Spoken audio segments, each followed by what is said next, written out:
नमस्ते फ्रेंड्स, 73वें गणतंत्र दिवस के आप सभी को हार्दिक शुभकामनाएं। ये जो रेलवे एनटीपीसी रिवाइज रिजल्ट और ग्रुप डी में सीपीटी 2 ना होने की बात पर आंदोलन चल रही है, प्रोटेस्ट चल रही है, उस पर अभी तक हम लोगों को क्या क्या हासिल हुए और आगे हम लोगों को क्या क्या करना चाहिए। जैसे कि आज ही सुबह रेलवे की तरफ से नोटिस जारी किया गया है, जिसमें कहा गया है कि हम एक कमेटी गठित करेंगे, जिसमें आप लोग सुझाव दे सकते हैं 16 तारीख तक, जिसका रिपोर्ट उन लोग 4 मार्च को रेलवे मंत्रालय को सौंपेंगी। और उसके अलावा आज जो 3:30 बजे रेल मंत्री ने प्रेस कॉन्फ्रेंस की है, उसमें हम लोगों को क्या क्या बातें हम लोग के सामने निकल कर आई और उससे हम लोग भले ही वो संतोषजनक नहीं है, असंतुष्टि है, लेकिन उस पर आगे हम लोग को क्या करना चाहिए, इस बारे में हम लोग ये वीडियो में बात करेंगे। बस थोड़ी देर तक आप लोग बने रहिए मेरे साथ। जैसा कि आप जानते हैं कि 14-15 तारीख को रेलवे एनटीपीसी की रिजल्ट जारी किया जाता है, जिसके बाद ये देखने को मिलता है कि जो 20 गुना स्टूडेंट में यूनिक रोल नंबर की जगह एक ही रोल नंबर को 3-4 जगह रख दिया जाता है, जिसके वजह जो है बहुत हाई कट ऑफ चल जाती है और अच्छे विद्यार्थी ज़्यादा नंबर लाने के बावजूद भी नहीं हो पाता है। जबकि सब यही सोच रहे थे कि 20 गुना विद्यार्थी यूनिक कैंडिडेट होंगे, 20 गुना रोल नंबर नहीं होंगे, इसमें तो 20 गुना रोल नंबर हो गया, जिसके वजह से विद्यार्थी बहुत ज़्यादा आक्रोशित हो गए। उसके बाद डिजिटल प्रोटेस्ट किया कि रिजल्ट को रिवाइज किया जाए। रिजल्ट को 90 लाख किया गया, लेकिन उस पर कोई बात नहीं हुआ। 90 लाख जो ट्वीट है, 90 लाख ट्वीट को नज़रअंदाज किया गया, सरकार ने भी, डिपार्टमेंट ने ही, जिसके वजह से 24 तारीख को फिजिकल प्रोटेस्ट की बात कही गई। राजेंद्र नगर पटना में फिजिकल प्रोटेस्ट किया गया।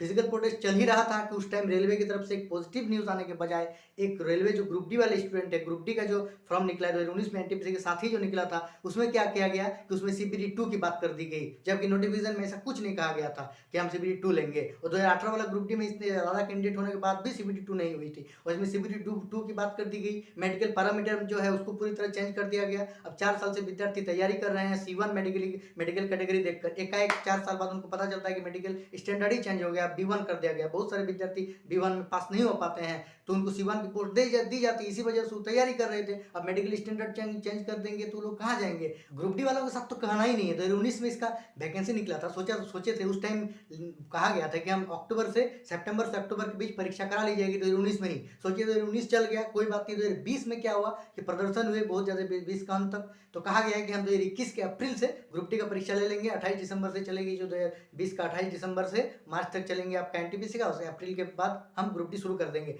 अब क्या हुआ कि बीच में कोरोना आ गया, सेकेंड वेव कोरोना का आ गया, जिसकी वजह से जून जुलाई तक मानते हैं कोरोना पीक पर था।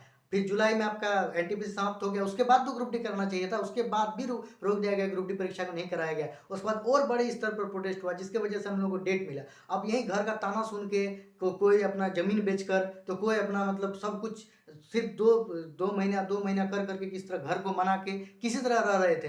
अब एग्जाम का डेट भी मिल गया था, अब सब कुछ ठीक ठाक चल रहा था, विद्यार्थी चैन से पढ़ रहे थे कि अब 2 महीना और रुक जाते हैं, उसके बाद जो करना है कर लेंगे। लेकिन सोचिए एग्जाम 23 फरवरी से होने की बात है नोटिस में, उसके 20 से 25 दिन पहले आप कह देते हैं कि नहीं वो नहीं होगा, आप सीपीटी 2 भी होंगे। ये तो होगा आप सीपीटी 2, बताइए 4 साल ऑलरेडी लेट है वैकेंसी, इसके बाद आप सीपीटी 2 होंगे, तो मतलब विद्यार्थी क्या 24 में ज्वाइनिंग लेंगे? अब विद्यार्थी का सहनशीलता ही सारी खत्म होते जा रही है, आप बर्बाद करते हैं, पूरा जवानी इसके चक्कर में चल गया। सोचिए अपने महत्वपूर्ण समय निकाल कर विद्यार्थी पढ़ते रहे इतने दिनों से, लेकिन उसका क्या परिणाम मिल रहा है कि कभी आज कल करके डेट तो मिलता है, लेकिन डेट के बाद और एक झंझट उसमें जोड़ दिया जाता है। सीपीटी 2 की जो ग्रुप डी की परीक्षा है कतई स्वीकार नहीं, 1% विद्यार्थी इस बात को स्वीकार नहीं करेंगे कि सीपीटी 2 होना चाहिए, क्योंकि ये वैकेंसी ऑलरेडी लेट है भाई। और उसके बाद ये है कि ये आप अगले वैकेंसी से कर दीजिएगा सीपीटी 2, लेकिन इसमें तो कम से कम नहीं कीजिए। ऐसी लेवल 1 की पोस्ट में सीपीटी 2 नहीं। 2018 वाला वैकेंसी में इससे ज़्यादा फॉर्म गिरा गया था, 1,89,00,000 आपका जो कैंडिडेट है उसमें परीक्षा दी थी। सोचिए 1,89,00,000 का जो लेवल 1 में जब हो सकता है, तो फिर इन लोगों का 1,15,00,000 का कैसे नहीं हो सकता? सिर्फ रेलवे बुड़बक बना के क्या कर दे रहा है कि फिर सीपीटी 2 की बात कर दे रहा है ज़्यादा स्टूडेंट का बहाना देकर। 2018 में तो इससे भी ज़्यादा स्टूडेंट था, फिर कैसे कर लिया गया?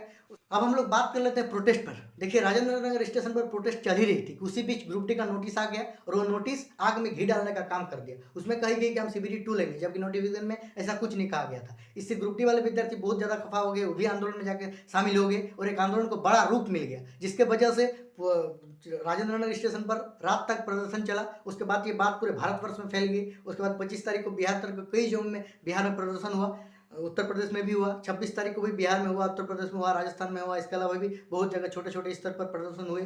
देखिए इसमें कुछ अनहोनी भी देखा गया। 25 तारीख को देखा गया कि नवादा में कोई आगजनी की घटना हुआ। आज भी देखा गया कि कहीं आपका जो गया में है वहाँ आगजनी की घटना हुआ।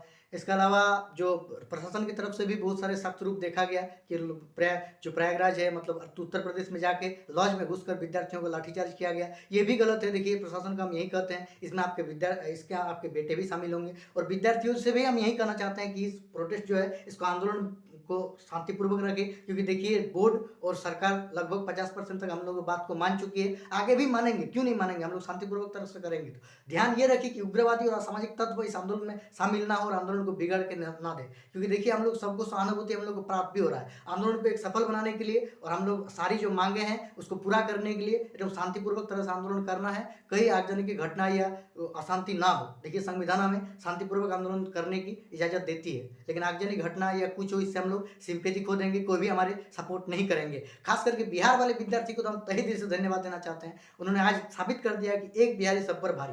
पूरे भारतवर्ष के विद्यार्थियों के लिए उन्होंने मांग उठाए, हालांकि दूसरे स्टेट भी उठाए, लेकिन बिहार जैसे नहीं। बिहार में हर विद्यार्थी आ गए और अपने हक के लिए लड़ने लगे, पूरे भारतवर्ष के हक के लिए लड़ने लगे। आज तहे दिल से मैं धन्यवाद देना चाहता हूँ बिहार के विद्यार्थियों को। कृपया ध्यान रखें कि कोई दूसरा असामाजिक तत्व इसमें शामिल ना हो।